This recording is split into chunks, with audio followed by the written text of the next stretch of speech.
Buenas tardes a todos, mi nombre es Catalina Mena, soy periodista y ensayista de artes visuales y quiero darles la bienvenida a esta sesión de Puerto de Ideas, que es una instancia para pensar el ahora e imaginar el futuro. La actividad de hoy es presentada en conjunto con Escondida y VHP y tenemos como invitada a Judith Butler, lo cual es un honor para mí. Judith Butler es una filósofa estadounidense y profesora de la Universidad de Berkeley, California. Desde hace más de 30 años viene realizando importantes contribuciones en el campo de la sociología, de los derechos humanos, de la filosofía, y también tocando áreas que tienen que ver con el arte, con la literatura y con el cine. Y es que todo su pensamiento se ancla, está muy anclado en la idea de un cuerpo, ¿no es cierto?, que percibe desde los sentidos y que actúa desde la corporalidad. Así es que las formas estéticas a ella no le son indiferentes, le importan. Así que por ahí también uno se vincula, ¿no?, a su pensamiento. Judith Butler también ha realizado importantes contribuciones y sus textos han sido traducidos a más de 20 idiomas, ¿no? Ha tenido una estrecha relación con Latinoamérica, así que también es como una pensadora nuestra, nosotros la sentimos muy nuestra, ¿no? Yo creo que ella también se siente así. Se ha interesado mucho en los movimientos feministas latinoamericanos, también en las movilizaciones sociales que ha tenido el continente, de las cuales también ha participado y ha hablado en sus conferencias. El año pasado ella obtuvo el reconocimiento de doctora honoris causa por la Universidad de Chile.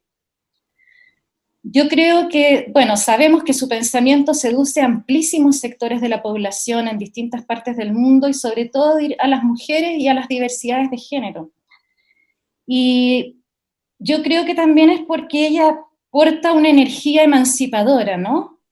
Que reivindica lo vital. Yo diría que ella siempre, de hecho, en este libro, último libro, habla mucho de una vida vivible, ¿no? Se trata de una labor intelectual destinada a emancipar a los cuerpos y a las vidas de los distintos discursos de dominación que los oprimen y que les restan libertad, ¿no? Son precisamente esos discursos que a veces están naturalizados y instalados, los que ella se dedica a interrogar y a desmontar, pero no para destruirlo, sino para demostrar que no son naturales, ¿no? Ella siempre dice eso, esto no se trata de destruir las estructuras discursivas dominantes, sino que de desarmarlas, así como cuando los niños desarman un juguete, ¿no? Y ven de qué está hecho esto, para poder pensarlo. También, de alguna manera, ella, así como cuestiona estos discursos que son opresivos y que tienen, y que en el fondo con el fin de liberar a las personas de estar sometidas en su performatividad a estos discursos, ella también en sí misma es un objeto de agresión, ¿eh? Junto con su energía emancipadora, ella también ha sido percibida ella también representa como un grado de peligrosidad, ¿no?, para quienes desean mantener y preservar a toda costa estos discursos de control opresivo sobre el cuerpo. Ahí me estaba refiriendo por ejemplo, las agresiones que sufriste en Brasil, Judith, cuando fuiste. O sea, que tú misma, en tu cuerpo ya, opera como con una energía de peligrosidad o que resulta amenazante a estos discursos de dominación que insisten en oprimir al cuerpo y las vidas. Bueno, y últimamente también sus textos se han dirigido a alertar, ¿no es cierto?, sobre nuevas formas de fascismo que están emergiendo y que se expanden en distintas partes del mundo, y también como las nuevas estructuras de agresión que están afectando a inmigrantes, a negros, a pobres, a las poblaciones trans, etc. Y bueno, justamente de eso se trata el último libro que publicó online, ¿no? Ese libro todavía no está en papel, porque la Judith no para de pensar. Y en este libro reúne una serie de artículos y de ensayos en donde explora los distintos modos colectivos y solidarios de resistencia a la violencia de hoy. Desde, por ejemplo, las manifestaciones, las asambleas, las campañas de denuncia, también pasando por otras formas expresivas, que eso me encantó de este libro, como el ruido molesto, la risa, el grito, el llanto por los caídos, dice, o sea, también como una forma de reivindicar el valor de todas las vidas por igual y de la llorabilidad de una vida, concepto muy bonito, el de la llorabilidad. Y también habla del ejercicio de la memoria como una forma de resistencia política, ¿no? Para que nunca más, se dice acá en Chile, para que nunca más. Es muy interesante cómo Butler valora la potencia discursiva de aquellas expresiones que se salen del discurso, ¿no? Como ese planteamiento me pareció muy interesante. Así es que de eso vamos a hablar ahora, de este libro que se llama Sin miedo, formas de resistencia a la violencia de hoy. Así que, welcome Judith. So it's a pleasure for us to hear to you and to talk about your last book. Thank you so much. I'm very pleased to be here, although we are all, as it were, stuck in place. But it is always wonderful for me to be engaged with activists and intellectuals in Chile, and I'm just sorry I'm not there. I have very fond memories of being there and meeting so many quite astonishing people. And of course, in the last months before COVID made us all stop our lives in certain ways, I was extremely interested to see the assemblies and the demonstrations that were taking place throughout Chile, and the radical demand for democracy, the critique of revisionism, negationism, the centrality of feminism in its struggle against violence. These are all movements that I have been enormously moved by. I am, as you may imagine, alarmed by the fact that the US government is now engaging in fascist tactics, police forces, federal forces, arresting people, taking them away in vans, gassing people who are assembling peaceably. And it occurs to me that we are now practicing, this government, my government is practicing the very forms of suppression, harassment, violence that we exported to you, that we exported to Latin America through the Panama School, right? Now it comes back to us. I don't know how far it goes, but hopefully we push him from office very soon. Even if he does not agree to go, we push him from office, and we then can think about remaking our world. In fact, today I would like to talk a little bit about the desire to remake the world. I think that in March of this year, we, maybe mid-March and early April, we were, most of us, locked down, asked to shelter in place. This is the phrase in English. And there was an interesting phenomenon. Some people actually saw this as a sign of hope, or a condition for hope. The economy shut down, right? Capitalism's endless machine was not working. The environment was left to repair itself. And there were, I think, understandably, and still are, hopes. Well, maybe the capitalist machine does not have to start again in the same way. Maybe we could take down capitalism. Maybe now that we see the environment starting to flourish, the animals, the birds, the air, the water. I've never breathed such air. I was able to breathe in early April in a way that I had not breathed for a long time. I mean, yes, I have asthma, so it makes sense. But for people like me, it was new air.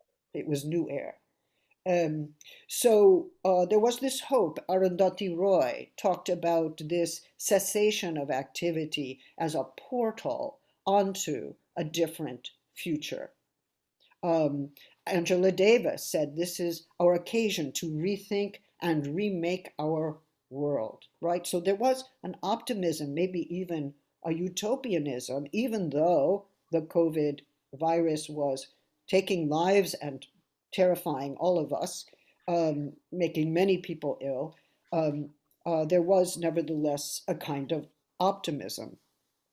At the same time, there was another problem, namely that the pandemic exacerbated forms of social inequality, economic inequality that were already there.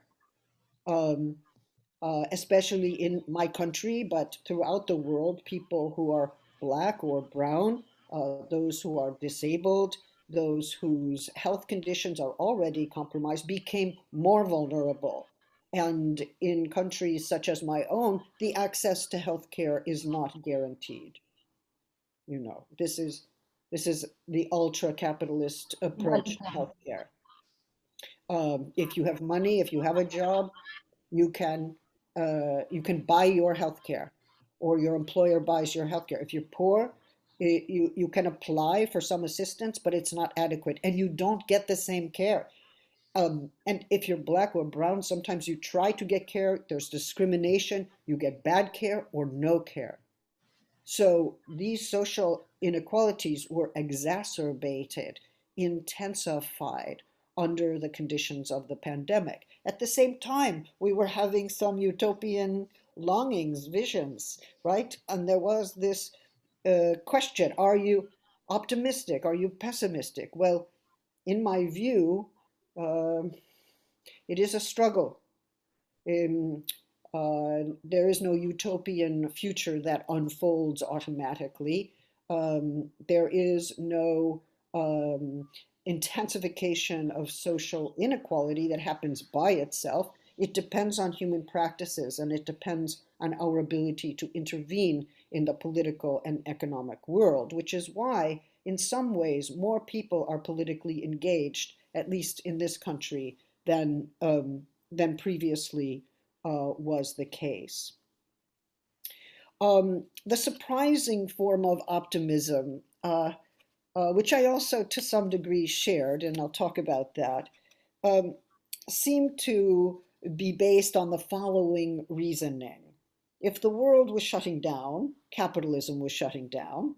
If the world was shutting down, then all of its radical inequalities were shutting down. Um, there was something about seeing the economic and social machinery grinding to a halt that gave rise to the hope that we were being given a chance to remake the world.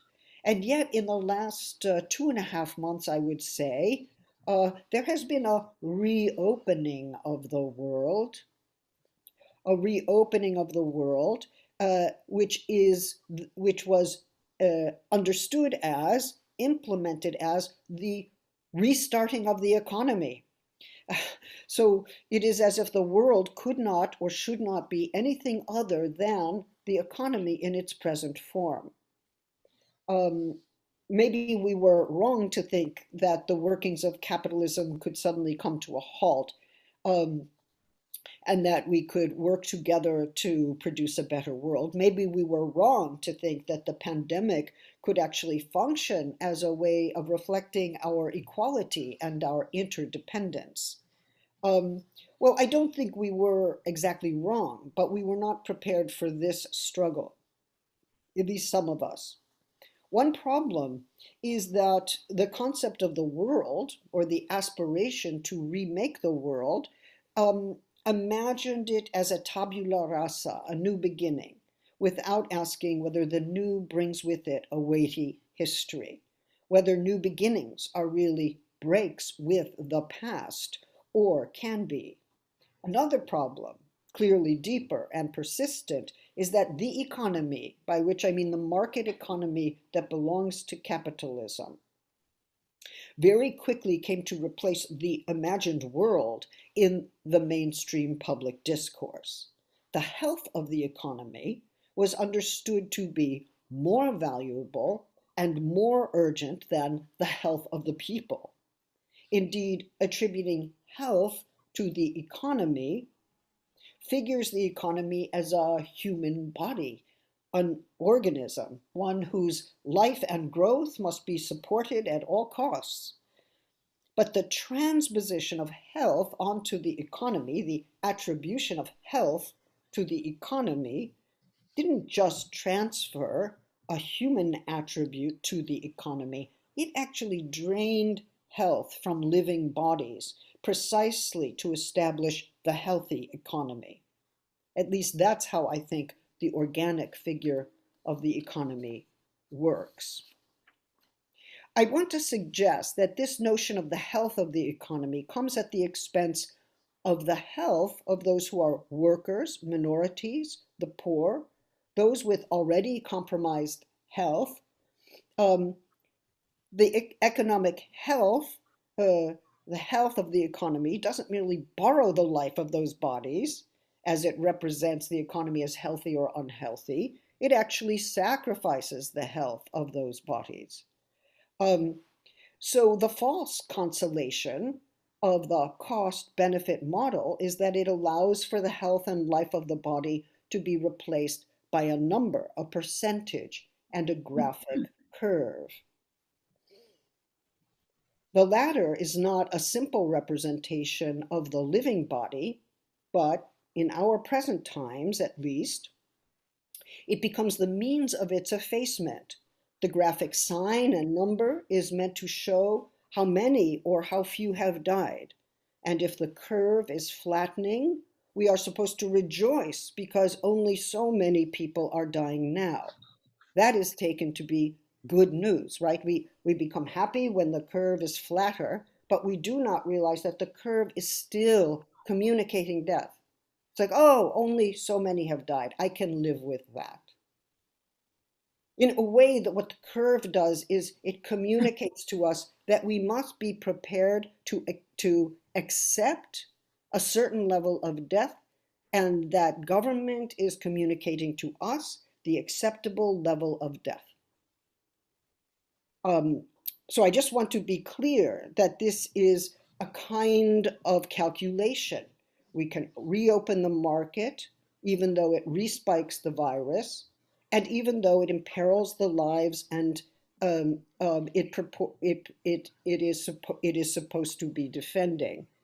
The point of the curve in the serving of market rationality is to establish the level of illness and death that we are supposed to accept as reasonable, the right number of deaths, the right extension of the horizontal line, the one that establishes the number of deaths we are willing to live with, right? So that line represents dying bodies, but of course that line does not graphically give us anything of the life of those bodies, who is dying, where they are, what communities they belong to, nothing. So the representational form, I would suggest, sanitizes those deaths. It exemplifies in a remarkably vivid form the death drive at the heart of capitalism. Okay, so if the world that we were imagining, the world that we would remake, was the remaking of the world was replaced by the restarting of the economy, and the economy was understood as undergoing a health crisis, then it became our responsibility to go back to work, to reopen the economy for business, to flood the churches and the gyms and the beaches if we live near them.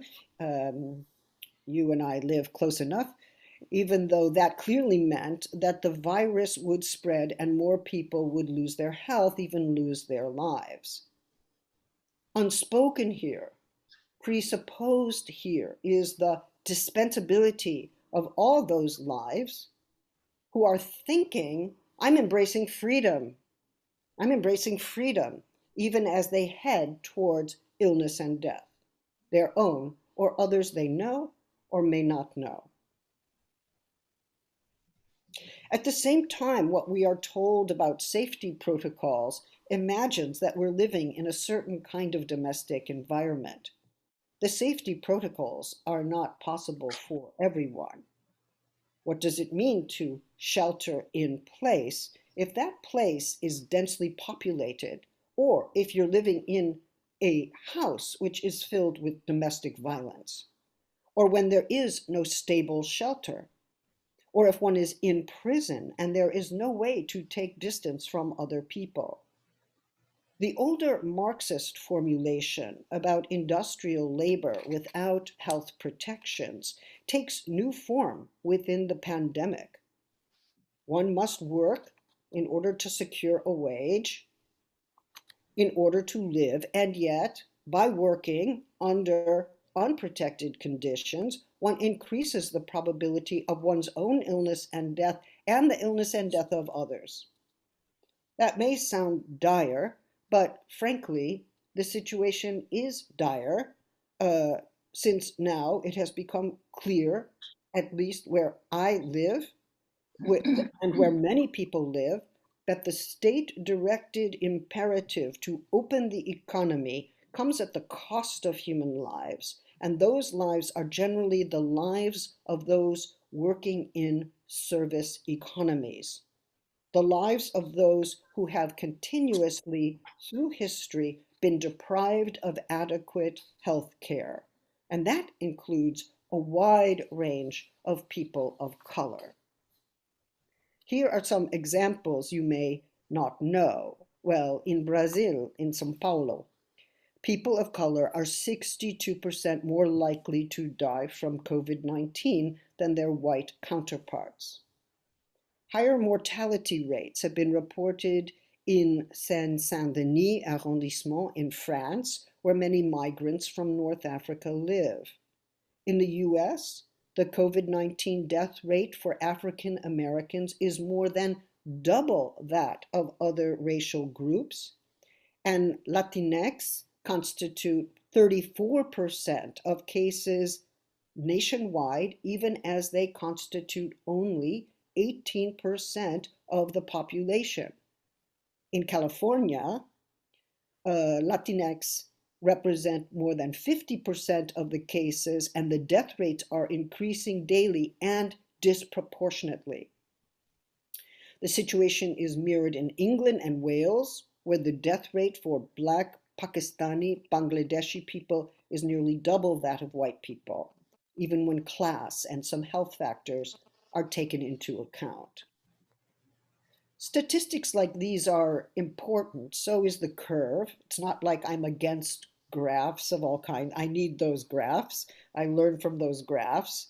But they cannot explain why something is happening, and they cannot explain the social and phenomenological implications of the illness.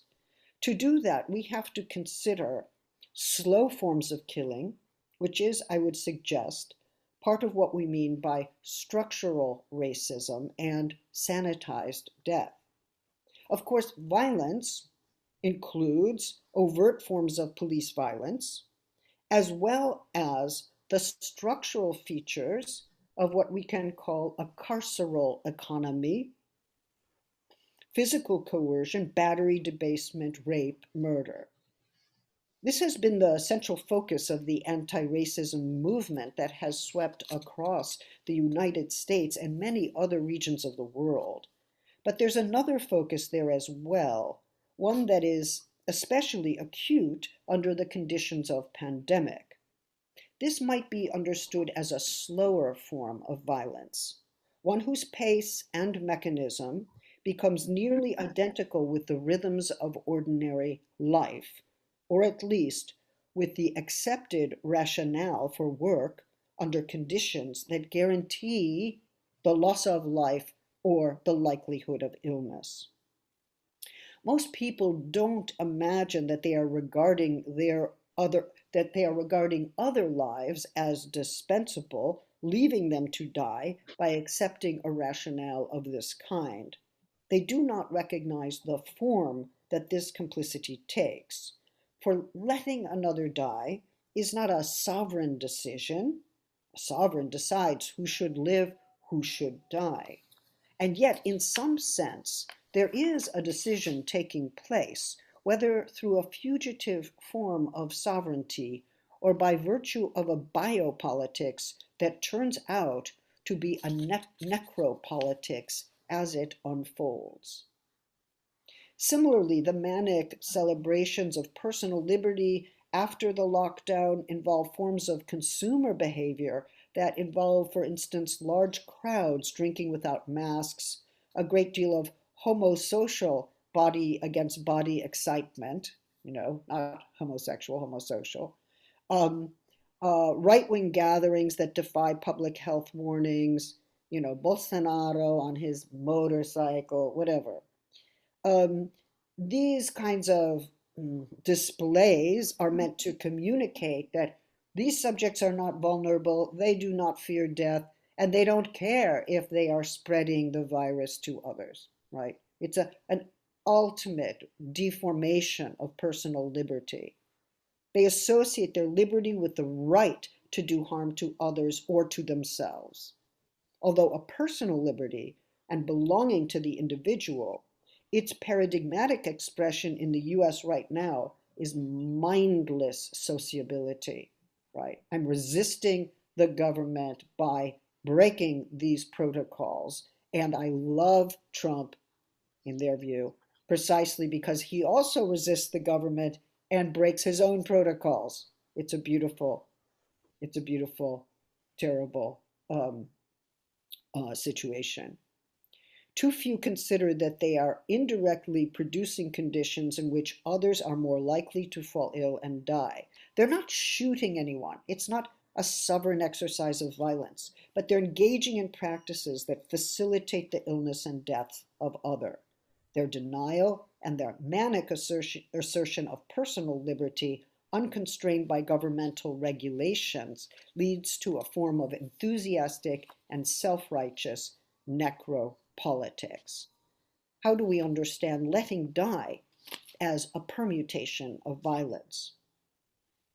Now, of course, the question of who should live and who should die is an age-old one, and it is usually posed by those who do not consider themselves a possible factor in the equation, right? People who are calculating what is the acceptable level of death do not imagine that they will be one of those who dies. In fact, as someone who calculates, they imagine themselves in the position of social engineer. They are exempt from the problem of life and death. They're thinking about it. It's an object for them, but they are never one of those living creatures about whom the calculation is made. The others are those whose life and death can be calculated, but calculation saves the calculator from death, at least in fantasy. This post-sovereign or neo-sovereign form of calculation gives rise to a form of inequality that relies upon a metric of grievability. Whose life, if lost, would count as a loss, even constitute an incalculable loss? Indeed, all of our lives should be regarded as incalculably valuable, and if we were to die, our death should be an incalculable loss. In other words, life and death should not be subject to calculations of this kind. And yet, whose death can be quietly calculated without ever naming it as such?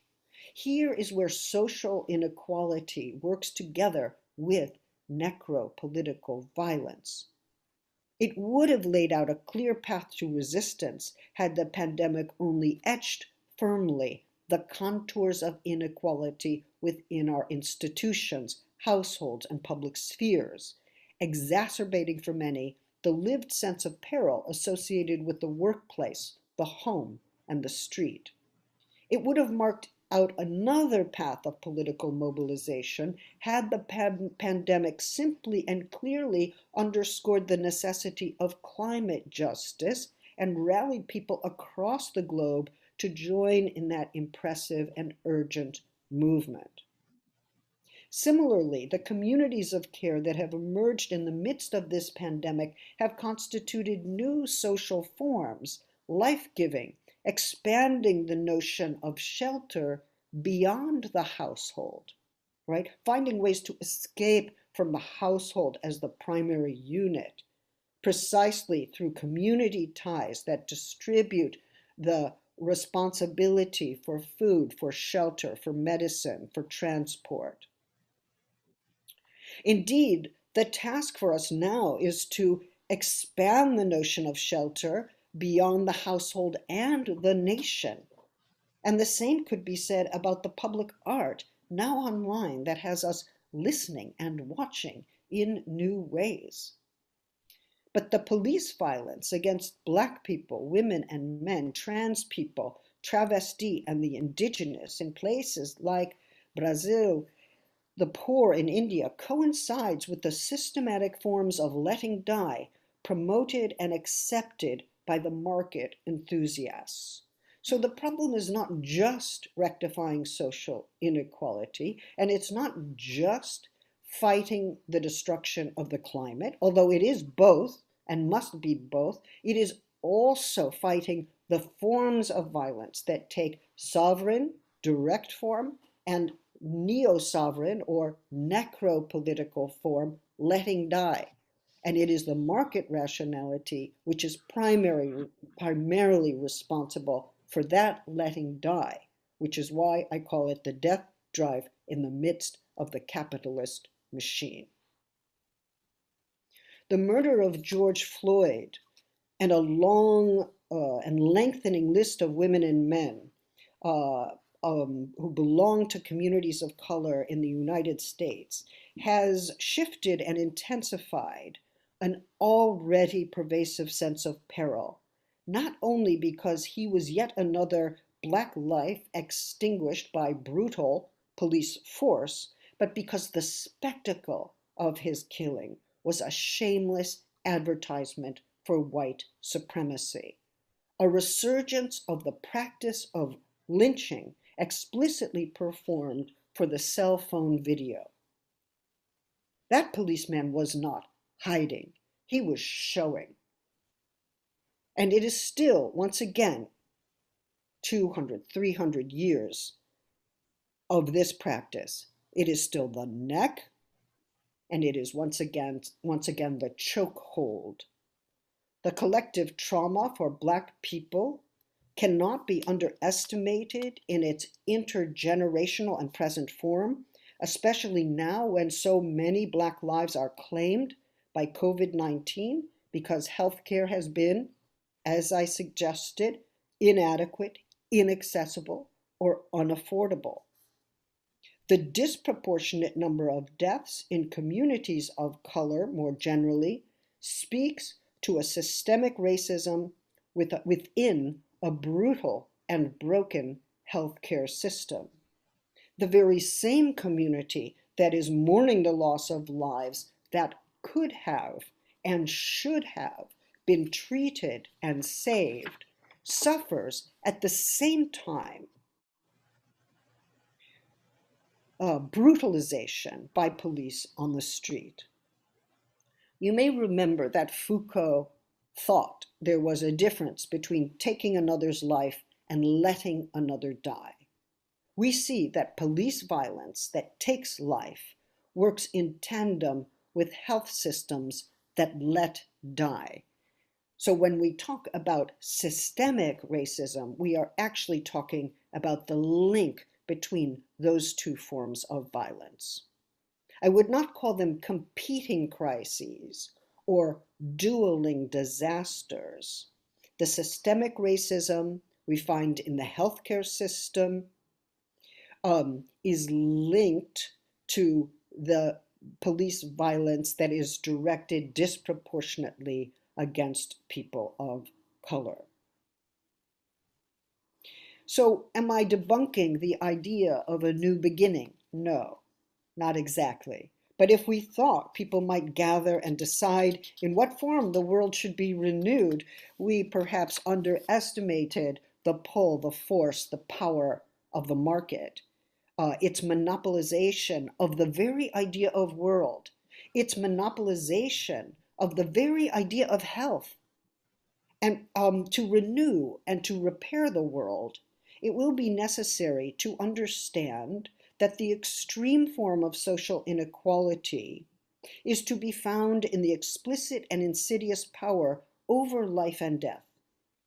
We had and still have reason to believe that this death-driven economy can be opposed. Not only the myriad social movements that are seeking to stop and reverse the destruction of the planet, to end the last forms of colonialism in Palestine, to oppose every form of sexual and racial violence and indignity, but the virus too plays a role. Even as social structures of inequality are heightened under pandemic conditions, the pandemic exposes a global vulnerability.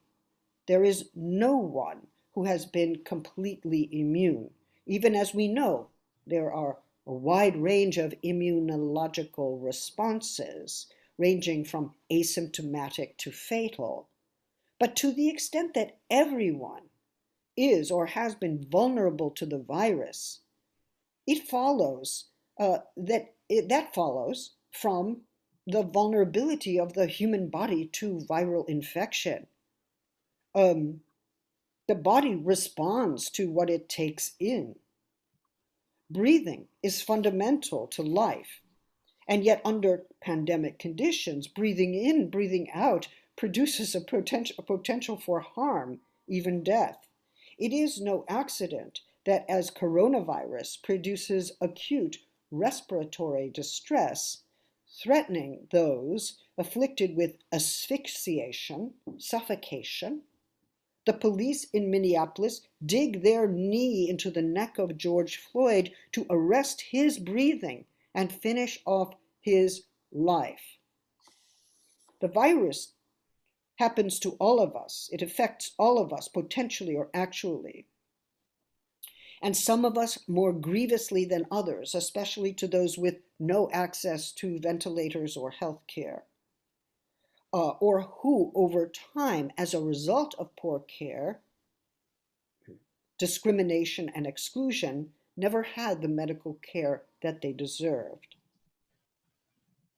Under these conditions, at once viral and social, the conditions of living carry the risks of dying. The vector of breathing in, breathing out tells us something about a fundamental dependency on air that climate justice activists have been teaching for some time. But it also asks us to rethink the usual terms through which we understand vulnerability, as well as doing harm and doing violence. Vulnerability is usually understood, well, as the condition of being potentially harmed by another. But vulnerability also names the porous and interdependent character of our bodily lives and social selves. We are given over from the start to a world of others we never chose in order to emerge as more or less singular beings. I say more or less because that dependency, however mediated, does not precisely end with adulthood. It is coextensive with life.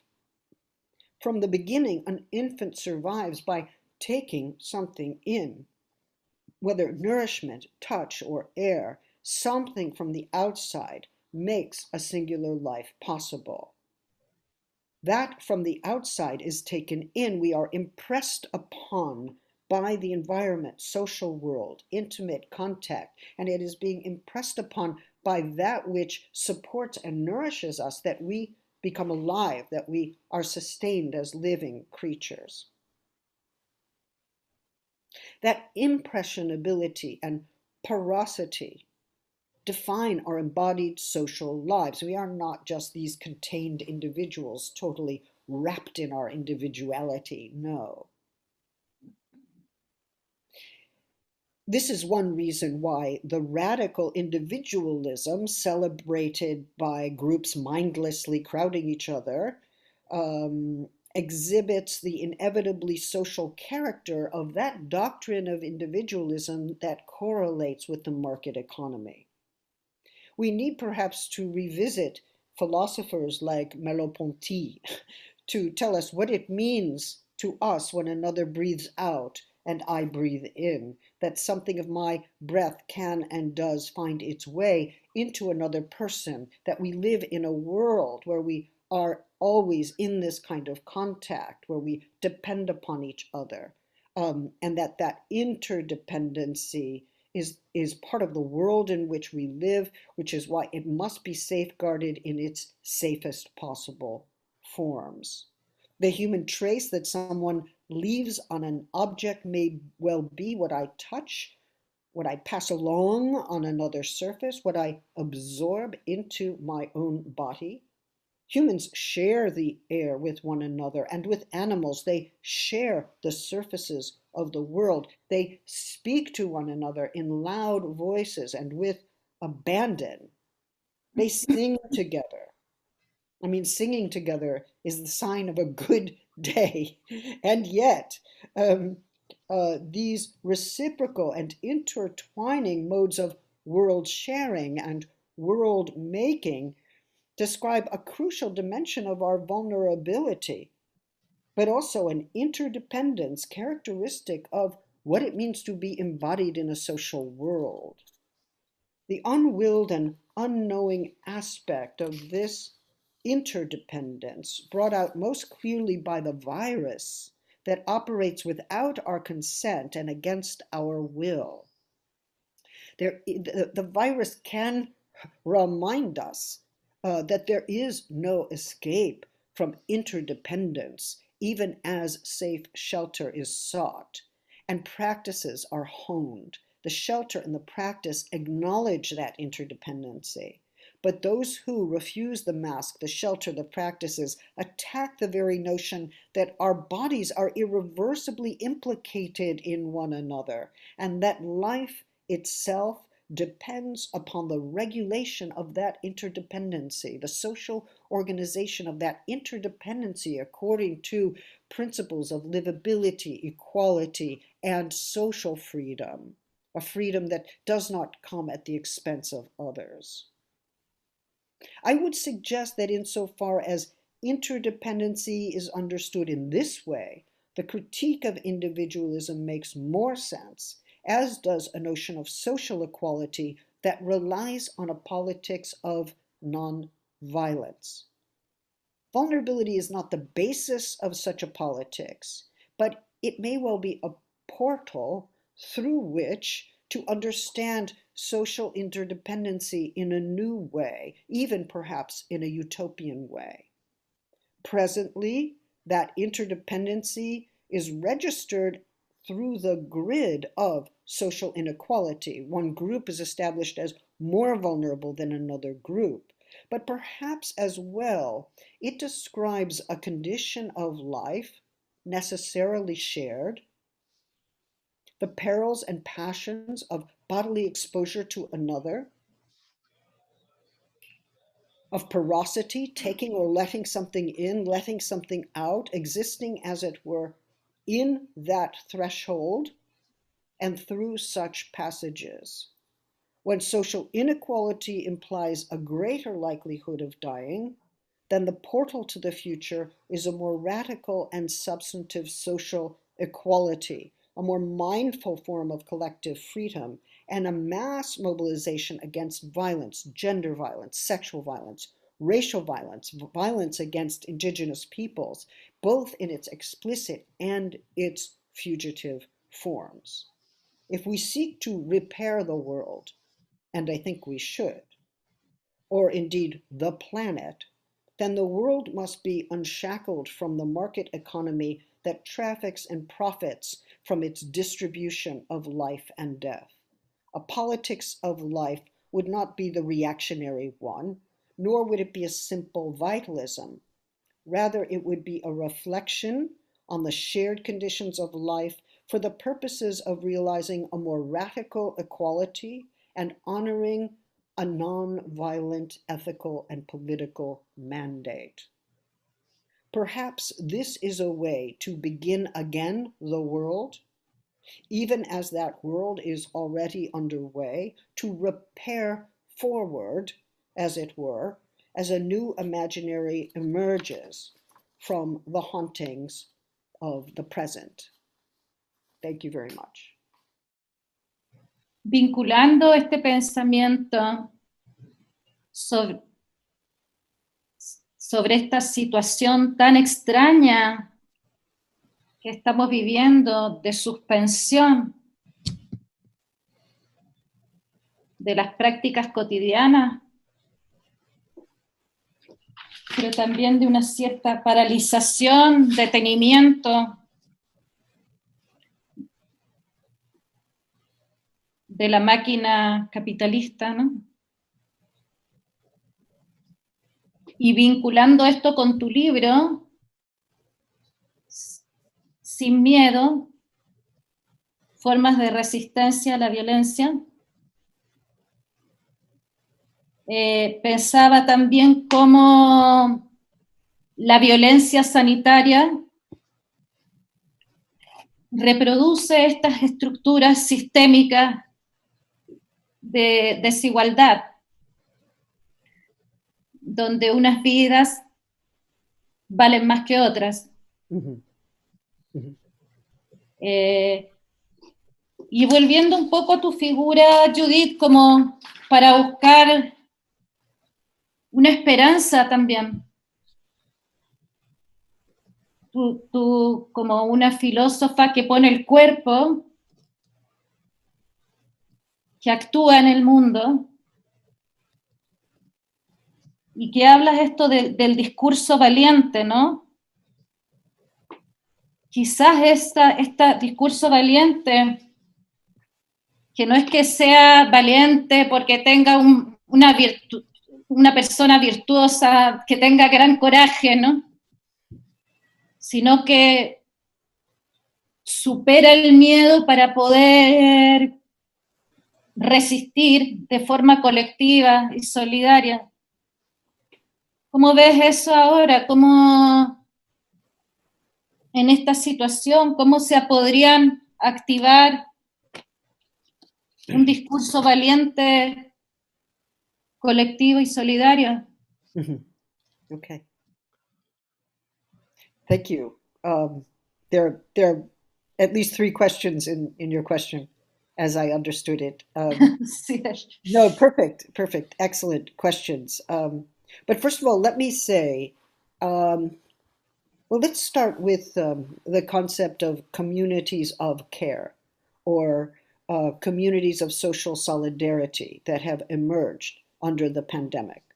In many ways, the pandemic has forced people back into households, which produces any number of problems. Women who suffer from battery or marital rape, or children, especially queer and trans youth, who are stuck in households, losing a sense of their broader community. It would seem that this domestication that has gone along with the pandemic has evacuated the streets or undercut the possibility of broader alliances.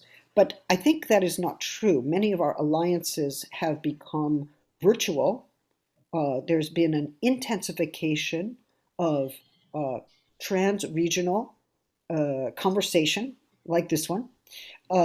There are still street actions, but they're street actions that exemplify forms of self-care and care for the other. So one issue that we, for instance, in the Black Lives Matter uh, um, uh, uh, demonstrations here in the U.S., we saw no spike in the virus afterwards. Why? Everyone masked, everyone careful. People were taking care of each other. They were taking care of themselves. They were living in community together. They understood that their bodies could be harmed and could harm, right? They were connected to other people in their ethics. They weren't just looking out for themselves, they were looking out for others at the same time. And this shows us the link between self and other that is so crucial to undoing the effects of egoistic individualism and building a sense of social solidarity. Now, social solidarity can be a problem if it just belongs to this community and not to others, right? Or if it's just this region. It actually has to be global. It has to be a global solidarity. And we see this because the virus is global, right? What happens in China, what happens in Italy also happens here. We are linked to one another through travel and through exchange of various kinds. But what I want to say is that um, this has been a time for reflection, for reading, for going online to listen to each other, for new forms of um,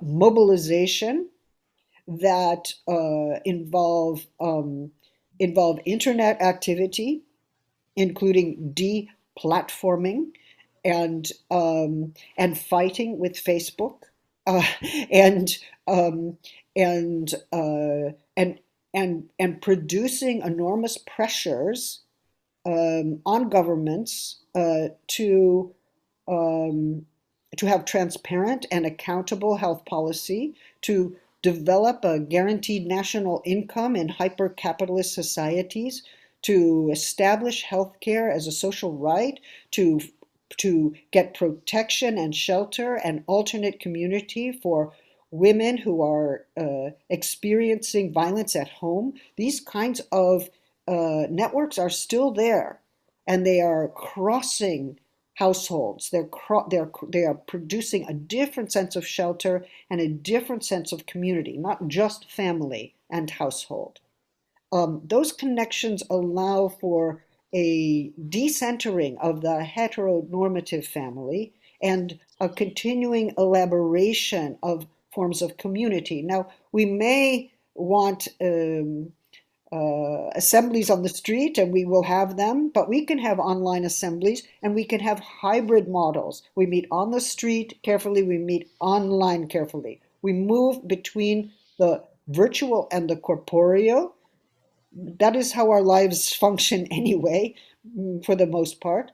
And these are still strong alliances. I would say in the past 3 months, I have seen stronger alliances between parts of the world that were not in communication before. Um, I've been in I've been connected with, and not just me as a public intellectual, but I see connections between Moscow and Italy. I see connections between Korea and India. I see enormous forms of alliance, and which also involve translation, both as a technique. I thank the translator here, by the way, but also translation as a practice of life. Not everybody comes into English. We go out, we are all in different languages, and we're struggling to understand the frameworks within which we live. So I see that alliance is taking different forms, and I'm very interested in the idea of communities of care and forms of social solidarity under the pandemic, insofar as they exemplify radical equality, anti-violence, a politics of life for the left, right? The right wing has for so long said we are pro-life, pro-life. No, no, we need a politics of life for the left, which means a livable world for everyone, a livable world that involves social equality and that does not discriminate against women as the politics of life does for the right. So, the politics of life for the right is a way of saying women's lives don't matter. So we don't want that. We want women's lives to matter in every sense of that term. I also think it's not that we're individuals who enter into community and then we go back to being individuals. We are in community all the time, even when there are no others around. In other words, the social structure of our lives is such that my health depends on a healthcare system. My ability to breathe depends on affordable medicine. Those are social and economic worlds that are making those medicines, building those institutions. And if those institutions fail me or I can't afford those medicines, I'm not living. This body does not live. This body depends on the infrastructural conditions of life, as does every other body. We share that dependency, which is why we need to take responsibility for the conditions of livability and to remake the world in such a way that radical equality and social freedom and ultimately the question of justice become exemplified in our local practices as well as our global institutions.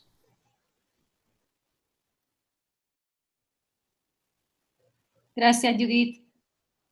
El tiempo es muy breve y ya estamos terminando. Me hubiera encantado haberte hecho muchas más preguntas. Hay tanto que repensar, ¿no?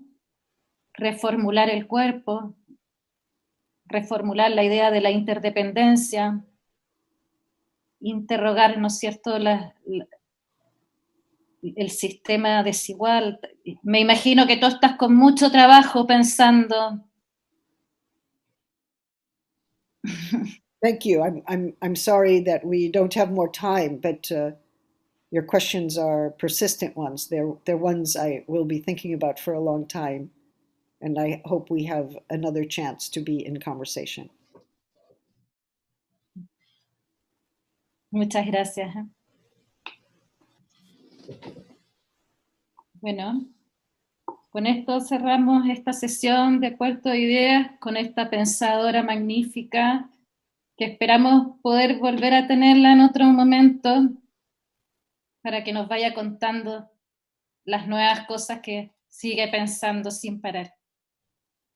Buenas tardes.